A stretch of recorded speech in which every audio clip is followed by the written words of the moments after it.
इसलिए हाथ जोड़ के मैं कह रहा हूं आपके माध्यम से कि ऐसे जितने भी हो सर्दी जुकाम वाले भैया सबको ढूंढ ढूंढ के निकाल ले रहा रे, अकेले शिवराज के बस का नहीं है। आप सबका काम है, ये सबका अपने गांव को आगे सुरक्षित रखना है। तुरंत इलाज करेंगे अपन, ठीक कर लेंगे, चिंता काहे को करते हो। कम्युनिकेशन के अपने खास अंदाज के जरिए मुख्यमंत्री शिवराज सिंह चौहान ने किसानों और ग्रामीणों को कोरोना के खिलाफ प्रेरित किया।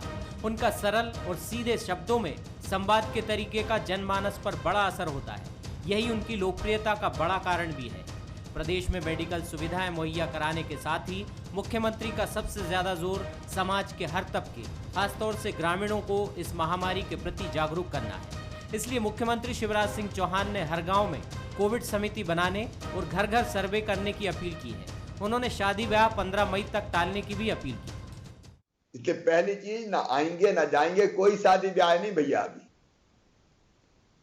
मई में शादी विवाह रहने दो, जून में कर लेंगे। और जून में भगवान ने परिस्थिति अनुकूल बनाई तो मामा भी वर्चुअली कई शादियों में शामिल हो जाएगा, लेकिन मई में शादी नहीं करेंगे। गांव में समझा दो आप। राज्य सरकार ने गांव देहात में संक्रमण रोकने की रणनीति के साथ ही किसानों और आर्थिक रूप से कमजोर ग्रामीणों को निःशुल्क इलाज देने के इंतजाम भी कर दिए हैं। सरकारी अस्पतालों और सामुदायिक केंद्रों के अलावा निजी अस्पतालों में आयुष्मान योजना के तहत भी कोविड मरीजों का निःशुल्क इलाज होगा। उन निजी अस्पतालों में भी कोरोना का इलाज गरीब किसान आम आदमी का निःशुल्क किया जाएगा। अब पैसे हम देंगे। आयुष्मान भारत योजना में एक पैकेज था, उसमें पैसे कम पड़ रहे थे तो हम 40% बढ़ा दिया और सब अस्पतालों से कहा कि ये पैसा लो सरकार से और कोरोना का निःशुल्क इलाज करो। सरकारी तैयारी और मुख्यमंत्री की अपील का आने वाले दिनों में असर देखने को मिलेगा, लेकिन राज्य में कोरोना की दूसरी लहर के हालातों पर विपक्ष की भी नजरें बनी हुई। ऑक्सीजन की कमी, रेमडेसिविर इंजेक्शन नहीं मिल रहा है, इंजेक्शन मिल रहा है तो 25-25 हज़ार में मिल रहा है। जेपी जैसे अस्पताल में ऑक्सीजन का प्लांट नहीं है, जो इतना बड़ा अस्पताल है। मैं समझता हूँ कि सरकार फेल हो चुकी है। ये केवल झूठे हमेशा हेडलाइंस बनाने के लिए मीडिया की बात करते हैं।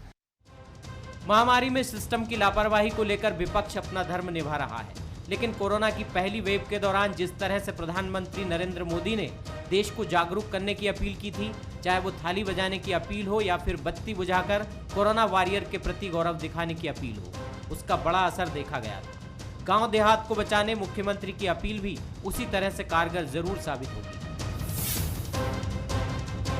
नमस्कार, मैं हूं शरद द्विवेदी और आज का हमारा मुद्दा है शिव का एंटी कोविड फार्मूला। एक ख़ास अंदाज है अगर हम बात करें शिवराज सिंह चौहान मुख्यमंत्री मध्य प्रदेश का। आमतौर पर आप मुख्यमंत्रियों को, अगर आप दूसरे राज्यों के मुख्यमंत्रियों को भी देखें, कोई तुलना की बात नहीं है, लेकिन शिवराज जी का अंदाज बिल्कुल अलग रहता है। कम्युनिकेशन, जब उनका हाथ आपने जुड़ा हुआ देखा, राजे शब्द का उन्होंने प्रयोग किया, जो राजा शब्द है उसी का प्रेम से, और जब बोलचाल में आप कहते हैं और थोड़ा सा ग्रामीण परिवेश के मूड में आके कहते हैं तो राजे मत करो भैया, काय कर रहे हो। सर्दी जुकाम वालों को निकालो, अंदर रखने की ज़रूरत नहीं है, उनको बाहर निकालो जरा। शादी ब्याह मई में नहीं करना भैया, ना आना है ना जाना है। अभी तो आपको ये करना है कि बस कोरोना से निपटना है, और जून में सब बढ़िया परिस्थिति रही तो मामा भी आएगा। ये शिवराज जी का ख़ास अंदाज है कि वो लोगों की नब्ज़ पर हाथ रखने की कोशिश करते हैं, और ख़ास तौर से उस ऑडियंस की नब्ज़ पर हाथ रखने की कोशिश करते हैं, उस टारगेट ऑडियंस की नब्ज़ पर हाथ रखने की कोशिश करते हैं जिससे वो मुखातिब होते हैं। तो बहुत महत्वपूर्ण बातें हैं, क्योंकि एक राजनेता का कम्युनिकेशन में, यानी आप जिन लोगों के साथ संवाद कर रहे हैं उस संवाद में भी आपका पारंगत होना बहुत ज़रूरी होता है, बहुत महत्वपूर्ण होता है। तो ये जो चीज़ें हैं, ये चीज़ें कैसे आगे बढ़ेंगी, किस तरह से आगे बढ़ेंगी, और किस तरह से मध्य प्रदेश को कोविड की इस लड़ाई में शिवराज एक अच्छी भूमिका में लाकर खड़ा करेंगे, ये बड़े सवाल हैं। और आज इन्हीं बड़े सवालों पर हम बात करेंगे। जो मेहमान हमारे साथ हैं उनसे मिल लीजिए। दिनेश गुप्ता जी हैं, वरिष्ठ पत्रकार, राजनीतिक विश्लेषक, उनका स्वागत करता हूं। और इनके साथ हमारे साथ जुड़ रहे हैं कांग्रेस से हमारे साथी हैं स्वदेश शर्मा जी हैं हमारे साथ। हमारी टीम थोड़ा सा कोरोना का प्रभाव उसके ऊपर भी है, भूल जाते हैं, वो थोड़ा सा नाम जिस तरह से सामने आता है वो नाम हमारे सामने नहीं आया। दुर्गेश केशवानी जी हैं, प्रवक्ता हैं बीजेपी के, उनका भी मैं स्वागत करता हूं। तो सबसे पहले दिनेश जी की टिप्पणी लेकर हम आगे बढ़ेंगे और उनसे शुरुआत करके जानने की कोशिश करेंगे कि किस तरह से शिवराज जी का ये जो अंदाज़ है, उनकी ये जो कोशिश है, जिस तरह से वो आगे बढ़ रहे हैं।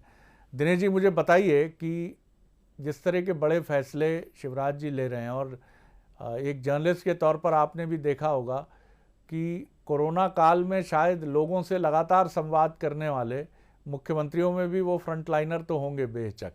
किस तरह से आप देखते हैं बड़े फैसले, आयुष्मान योजना, शादी ना करें, सर्दी जुकाम वालों को निकालें, और शिवराज जी बिना ये कहे हुए कि ग्रामीण इलाकों में बहुत तेज़ी से पहुंच रहा है कोरोना, उन्होंने अपनी तैयारी शुरू कर दी है टीम के साथ, क्या कहेंगे?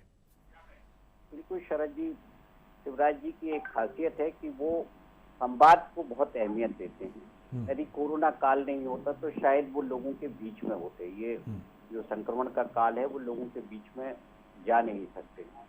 और जो फैसले उन्होंने, आयुष्मान का जो फैसला जिसका आप जिक्र करें थे, जो लिया है, निश्चित तौर पर वो हर वर्ग के लिए बहुत महत्वपूर्ण फैसला है।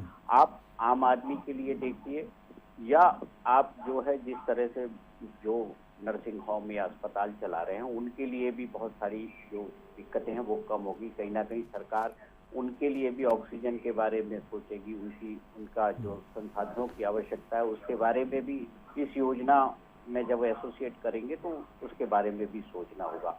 देखिए, ये जो स्थितियां हैं कि अब संक्रमण गांव की तरफ जा रहा है, ये बहुत जो है ऐसी घातक स्थिति है जो हमारे राज्य के लिए बहुत नुकसानदेह हो सकती है। तो उन्होंने जिस तरह से कहा कि सर्दी जुकाम को गांव में सामान्यतः, जो गांव, क्योंकि शिवराज जी ग्रामीण बैकग्राउंड से आते हैं, उन्हें पता है कि किस तरह से कैजुअल होते हैं इस तरह की जो सर्दी जुकाम जब होता है, तो जो है कुछ लोकल उपचार कर लेंगे, कुछ घरेलू उपचार कर लेंगे, तो उससे कर लेते हैं। तो संक्रमण है उसको रोकने की वो कोशिश कर रहे हैं कि नहीं भाई, आप सर्दी जुकाम पर भी थोड़ा सा गंभीर होइए। और निश्चित तौर पर आज हमारी प्राथमिकता ये है कि संक्रमण को गांव में जाने से रोका जाए और जल्दी, जितनी जल्दी हो सके उतनी जल्दी लोगों को उपचार उपलब्ध कराया जाए। बिल्कुल। स्वदेश जी, एक टिप्पणी आपकी लेकर फिर मैं दुर्गेश जी की तरफ लौटूंगा, क्या कहेंगे आप? जी, लाइनों के साथ मैं अपनी बात को शुरू करूंगा। मैं 2 मिनट चाहूंगा। वो चैन से सो रहे हैं शहर बेचकर, कोई सुहाग बचा रहा है जेवर बेचकर। बाप ने उम्र गुजार दी घरौंदा बनाने में, बेटा उसकी सांसें खरीद रहा है घर बेचकर। बर्बाद हो गए कई घर दवा खरीदने में, कुछ लोगों की तिजोरी भर गई जहर बेचकर। मैं द्विवेदी जी, आपके चैनल के माध्यम से, बंसल न्यूज के माध्यम से दर्शकों को ये बता देना चाहता हूँ कि प्रदेश के हालात बद से बदतर है। राजनीति की बात नहीं है बिल्कुल जरा भी। राजधानी की बात करें तो चाहे super speciality hospital Gautam Nagar का हो, चाहे हक मल्टी रीलगढ़ का हो, चाहे रुद्राक्ष कोलार का हो, चाहे ABM बैरागढ़ का हो, चाहे उसमें घीचकड़ी का हो, निर्मल प्रेम अस्पताल विश्रोत का हो, चाहे उबंटू अस्पताल हो, और महेश्वरी नर्सिंग होम ग्वालियर की घटना तो इतनी दर्द विदारक है कि सुनकर हृदय रो पड़ा। एक पेशेंट जिनका नाम था राज किशोर गुप्ता, ये ट्रक ड्राइवर थे, प्राइवेट ट्रक चलाते थे। इनको हुआ कोविड और ये ग्वालियर इलाज कराने आए महेश्वरी नर्सिंग होम में। लड़के ने घर बेचा और घर बेचने के बाद 1.5 लाख रुपए उसको मिले।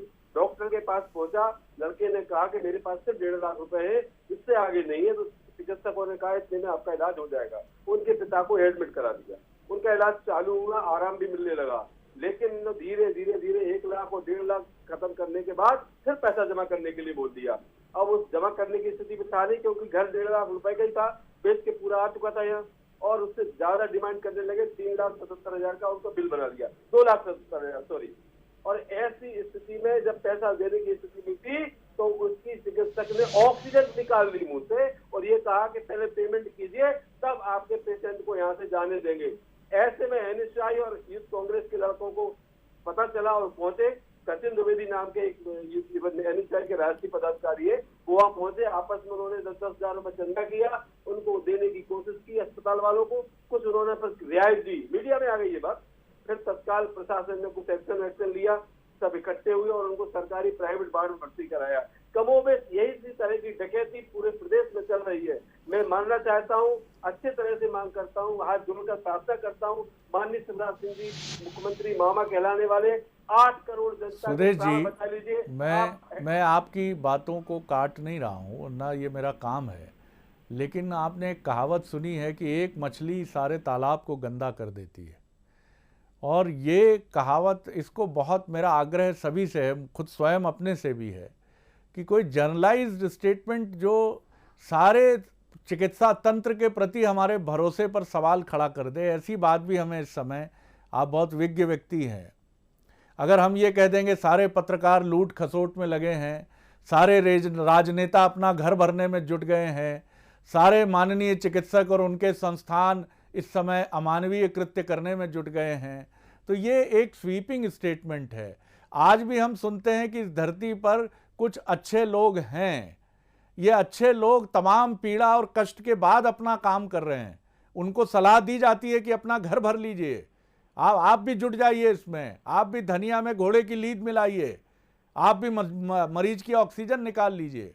लेकिन नहीं सर, ऐसा नहीं, इसको जर्नलाइज करके राजनीति अपनी जगह है, और लेकिन मुझे लगता है कि पूरे मध्य प्रदेश में या पूरे छत्तीसगढ़ में या पूरे देश में ये काम चल रहा है, तो आप उन लोगों पर भी निगाह डालिए जो स्वस्थ होकर घर जा रहे हैं और उन्हें कोई शिकायत नहीं है सर, ना सरकारी अस्पताल से ना प्राइवेट से। बहरहाल मैं आऊँगा आपकी तरफ, आपने कुछ बातें कही हैं, विसंगतियों की तरफ ध्यान खींचने की कोशिश की। दुर्गेश जी, आपने सुनी स्वदेश जी की बात जी?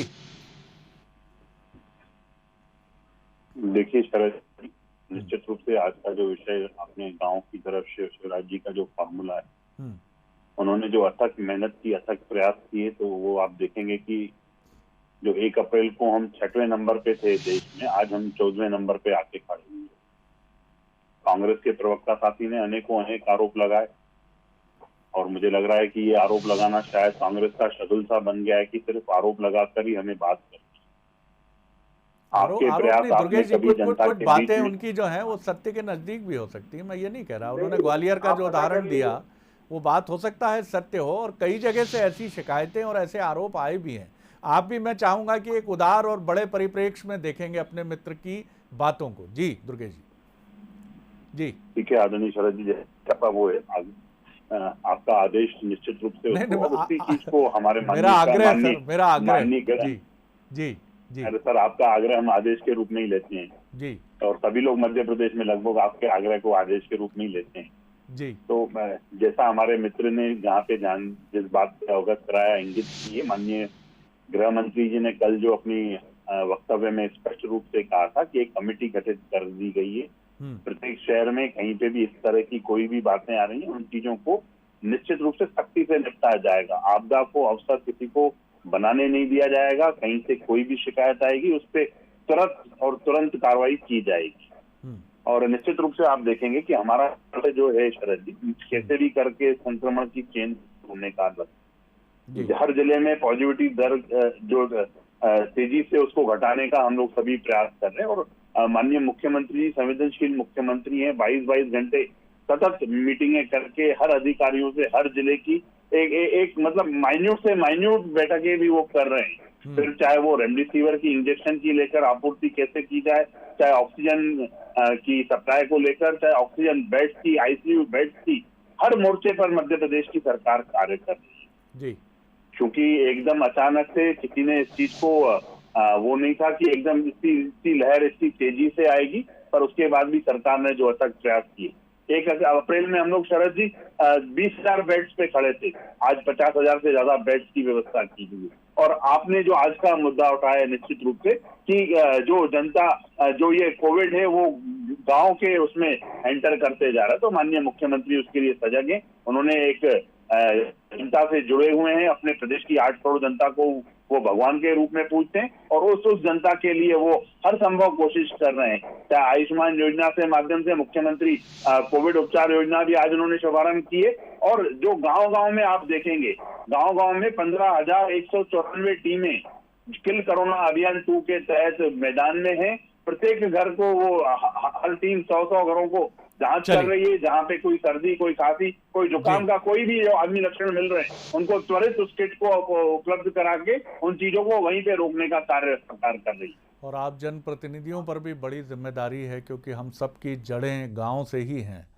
तो गांव से जो भी सूचनाएं मिलें जनप्रतिनिधियों को, चिकित्सकों को, पुलिस को या तमाम समाज के उन जिम्मेदार पदों पर आसीन व्यक्तियों को भी, सरकारी कर्मचारी अधिकारियों को भी और जिम्मेदार शहरी को भी, तो ये हम बहुत गंभीरता से लें, क्योंकि गांव में इसका ब्रेक अगर बहुत मजबूती से हो गया तो ये तबाही मचाने की तरफ बढ़ सकता है। क्योंकि वहाँ हमारे पास प्राथमिक स्वास्थ्य केंद्रों में और तमाम जो व्यवस्थाएं हैं छोटे गाँव में और छोटे कस्बों में, तो ये बड़ी चुनौती होगी। दिनेश जी, एक बेहतर रणनीति यही है एक लीडर के तौर पर कि आप लोगों को भरोसे का एक चेहरा संकट के समय भी बनकर सामने आए।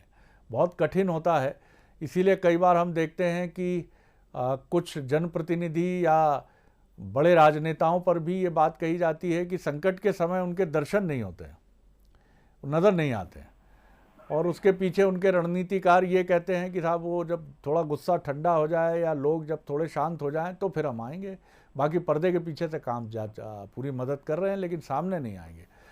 बेहतर रणनीति तो यही है कि अगर आप लोगों की प्रशंसा हासिल करते हैं तो उनके गुस्से और नाराज़गी को भी झेलने का मादा आपके पास होना चाहिए। और एक अच्छा, मजबूत और ज़मीन से जुड़ा लीडर वही है जो गुस्से के समय भी उनके साथ खड़ा हो। इसे आप किस तरह देखते हैं? शिवराज जी कुछ उसी भूमिका को निभाते हुए नजर आ रहे हैं इस समय।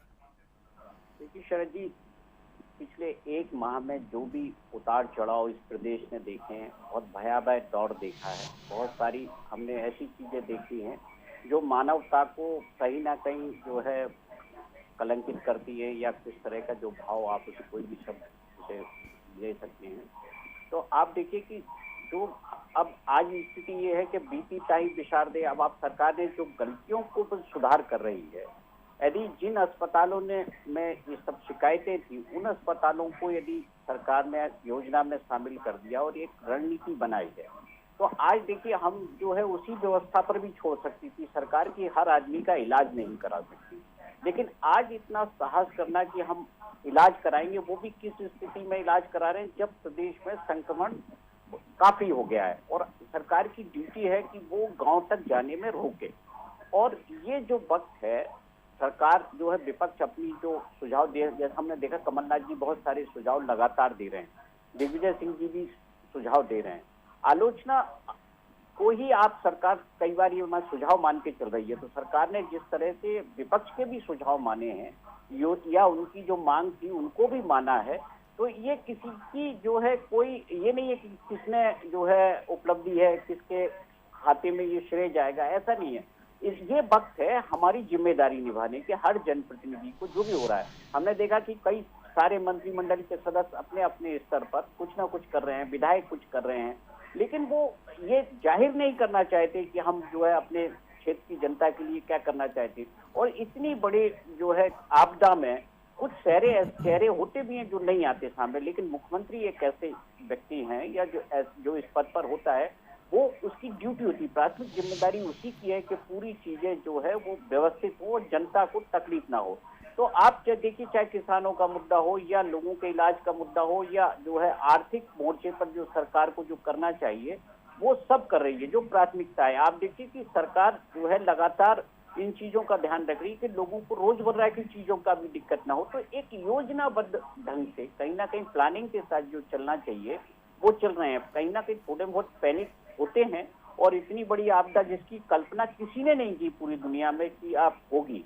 तो जैसा भारत सरकार ने भी स्वीकार किया था कि हमें इतना अंदाजा नहीं था कि ये जो सेकंड वेव है इतनी तीव्र होगी, क्योंकि आप देखिए थर्ड वेव की तैयारियां हैं, जो भी तैयारियां हैं अब वो थर्ड वेव के हिसाब से हो रही है। और सरकार के सामने जब सेकंड का अनुभव है तो सरकार नहीं चाहती कि थर्ड वेव में कुछ जो लोग हमारे साथ छूटे, कम से कम लोगों का जो है नुकसान हो, जान का नुकसान कम से कम हो, इसी पर सरकार अब फोकस कर रही है और इलाज पर फोकस कर रही है। स्वदेश जी क्या कहेंगे? जी, ये हमारे विद्वान मित्र ने जिस समय मैं आपके साथ जब चर्चा करता हूँ खरसी से निश्चित मान लीजिए मैं राजनीति बिल्कुल नहीं करता। मैं जानता हूँ एक मार्मिक और धार्मिक और भावनात्मक बहुत बहुत धन्यवाद सर, आपको जुड़े बहुत हुए धन्यवाद। शरद द्विवेदी जी के साथ में चर्चा कर रहा हूँ। मैं जी। सही बात है तथ्यों के साथ रखता हूँ। जो मैंने राजधानी के अस्पतालों की बात कही है, जो आरोप लगाए, वो आरोप नहीं सच्चाई है। 12 पेशेंटों के 20 लाख रुपए प्रशासन ने वापस भी कराए हैं। वो जो महेश्वरी हॉस्पिटल की अभी आप सर्च करा लीजिए सत्य। एक घटना और है, बिरला हॉस्पिटल ग्वालियर में एक डेड बॉडी 3 दिन से रखे हुए थे प्रबंधन, और पैसे पूरे न होने की वजह से डेड बॉडी नहीं दे पाई। जब आज युवक कांग्रेस के, यूथ कांग्रेस के और सारे छात्र नेता इकट्ठे हुए और वहां तक दबाव बनाया, तब आज उसको डेड बॉडी रिलीज की। मैं ये मानता हूँ आज ये संकट का दौर है देश पर। सारा श्रेय श्रीमंत महाराज सिंधिया ले ले, सारा श्रेय श्रीमंत महाराज के साथ साथ मुख्यमंत्री महोदय ले ले, मंत्री महोदय ले ले, पूरी भाजपा ले ले। बस हमारी जनता की जान बचाने में मदद कर दो। आप हेडलाइन बनाने की कोशिश मत करो। आप भले ही आपने 650 करोड़ वैक्सीन बेच ली, हमें कोई आपत्ति नहीं है, लेकिन हमारी राजधानी में सिर्फ 100 लग पाई, हमें इससे आपत्ति है। आप हमारी व्यवस्थाएं कीजिए, वैक्सीनेशन कीजिए, हमको दवाइयां दीजिए। अगर आप ज्यादा नहीं कर पा रहे तो फेविपिलू टैबलेट इसको लेने के लिए दर्द ठोकरे खा रहे लोग। एक पत्रकार लड़की ने फेसबुक पर अपडेट किया था कि 1225 रुपए की टैबलेट मुझे 5000 में गुना के एक मेडिकल स्टोर वाले ने दी है, फेविपिलू का 7 दिन का डोज। अब बताइए ऐसी दशा में सरकार कहाँ सो रही है? आप श्रेय पूरा ले लीजिए, हमें बिल्कुल श्रेय नहीं चाहिए, हमें सिर्फ चाहिए कि तो लोगों की सलामती चाहिए। आप ऐसे दौर में हेडलाइन बनाने की कोशिश न कीजिए, आप राजनीति न कीजिए, आप ईमानदारी से काम कीजिए। दुर्गेश जी देखिए, मुझे लगता है शरद जी, जो मेरे पत्र जो प्रवक्ता साथी जो बात कर रहे हैं फेविपिलू की, कहीं कहीं कोई ऐसी कमी नहीं आई है। जो हमसे संपर्क कर रहा है निश्चित रूप से MRP जो उससे भी कम हम उनको दिलाने की प्रयास कर रहे हैं। और अगर आपको कहीं पे स्वदेश जी, आपके पास मेरा नंबर भी है, और अगर आपको कहीं ऐसी कोई दिक्कत आ रही है चाहे प्रशासनिक रूप से या दवाइयों के रूप में, आप मुझसे संपर्क भी कर सकते हैं। और मैं कोशिश करूंगा 110% कोशिश करूंगा कि आप जहां मध्य प्रदेश में कहेंगे वहां उस चीज को उपलब्ध कराने की सब प्रयास कर रहे हैं। क्योंकि एकदम आपदा आई है, ये महामारी आई, एकदम बीमारी तो नहीं है कि एकदम हम उसको पर सरकार ने जो प्रयास किए, मैंने पूर्व में भी कहा, जब हमारे पास 20,000 बेड थे, आज हम 1 महीने के अंदर उसको 50,000 बेड तक लेके गए। ऑक्सीजन की व्यवस्था हर मोर्चे पर सरकार काम कर रही है। आप भी एक सजग राजनेता के रूप में आप जनता की आवाज, जनता की समस्या आप निश्चित रूप से आप खुद सक्षम है सॉल्व करने में। अगर आपको कहीं से कोई दिक्कत, कहीं कोई परेशानी आ रही है, तो आपका यह भाई भी उस समय उसको, क्योंकि हम सबको मिलजुल कर ही इस महामारी का मुकाबला करना है और इसको परास्त भी करना है। तो हर प्रयास जो आपको लग रहा है कि कहीं आप नहीं कर पाएंगे, वैसे आप सक्षम है। अगर आपको ऐसा लगता है कि कहीं आप किसी चीज में नहीं, कहीं डेड बॉडी की जो आप बात कर रहे हैं, आप हमारे समझ में निश्चित रूप से रखिए। ये चीजें ऐसा नहीं है कि हम मदद करने के लिए, मैं एक कदम आगे बढ़ के आपके साथ आऊंगा और मदद के लिए हम प्रयास करेंगे। और बाकी माननीय मुख्यमंत्री जी, आप जो जिस कालाबाजारी की बात कर रहे हैं, माननीय गृह मंत्री जी ने स्पष्ट किया है कि रासुका तक की कार्रवाई की जाएगी। किसी भी कार्रवाई से हम उनको बचाने वाले नहीं है। अगर कोई भी आदमी ऐसा कर रहा है, बाकी हमारा संगठन माननीय VD शर्मा जी, हमारा पूरा प्रदेश का सेवाई संगठन के माध्यम से हम सब कार्य कर रहे हैं। हर कार्यकर्ता को निर्देशित किया गया है कि जनता के हितों की बात कीजिए, उनके लिए जी 1 सेकंड के लिए जी स्वदेश जी, बस कुछ सेकंड है मेरे पास जी। माननीय मंत्री तुलसी सिलावट के बेटे ने रेमडेसिविर इंजेक्शन ब्लैक किया है, ये जग जाहिर है, पूरी मीडिया में आ चुका है, सोशल मीडिया में। वकील के भतीजे ने जग जाहिर किया है। सर ये मुझे लगता है कि स्वदेश जी, एक मेरा आग्रह है स्वदेश जी, मेरा ये कहना है कि ये मंच आपने बहुत सारे नर्सिंग होम्स के भी नाम लिए, मैं नैतिक रूप से इसको भी उचित नहीं मानता हूँ, क्योंकि हम न्यायालय नहीं है। यहाँ बैठकर मैं भी शिकायतों के आधार पर अगर बहुत सारे लोगों के नाम लेने लगूं तो ये एक ऐसा विषय है कि जो बहुत, जिसको कहा जाता है कि बहुत, आप मेरे बारे में भी कह सकते हैं कि शरद द्विवेदी जी के बारे में ये सुना है हमने या ऐसा हुआ है, लेकिन मुझे लगता है हमें इससे बचना चाहिए क्योंकि बहुत पीड़ा होती है। मुझे याद आता है कि अमिताभ बच्चन ने एक बार बहुत पीड़ा से भरकर जब एक देश के बड़े अंग्रेज़ी अखबार में बोफोर्स को लेकर उनका और उनके भाई का नाम था, वो इतने पीड़ा से भरे कि अपने पिताजी के पास चले गए और पूछा कि ये बाबूजी क्या हो रहा है संसार में, क्या इसी तरह काम होता है। कई बार बहुत सारी चीज़ें बहुत जल्दी घटती हैं, खैर ये एक अलग विषय है, लेकिन मैं स्वदेश जी आप भी जानते हैं कि संवेदनशीलता का दुर्भाग्य से कोई इंजेक्शन नहीं है, कोई टैबलेट नहीं है कि रातों रात किसी चिकित्सक को लगा दी जाए या मुझे लगा दी जाए या आपको लगा दी जाए तो मेरी संवेदना शिखर पर पहुंच जाए और मेरा व्यक्तित्व जो है, अगर मैं तथाकथित रूप से कपटी और पाखंडी हूं तो मैं सदचरित्र और संत हो जाऊं। ये व्यक्ति का स्वभाव है, व्यक्ति के स्वभाव के लिए कोई वैक्सीन नहीं बनी, ना कोवैक्सीन है और ना कोविशील्ड है, और जो रूस से आ रही है वो भी यकीनी तौर पर कोई असर नहीं दिखा सकती। सर, मनुष्य का मन निर्मल हो, और निर्मलता के लिए यही ज़रूरी है कि ऊपर बैठे लोग, हिमालय में जो बैठे हैं, गंगोत्री जहाँ से शुरू होती है, वो निर्मल हों, जिससे निर्मल पानी बहे और आप और हम सब निर्मल हों। बहुत धन्यवाद स्वदेश जी, धन्यवाद दिनेश जी, धन्यवाद दुर्गेश जी। बने रहिए मंथन न्यूज़ पर। नमस्कार।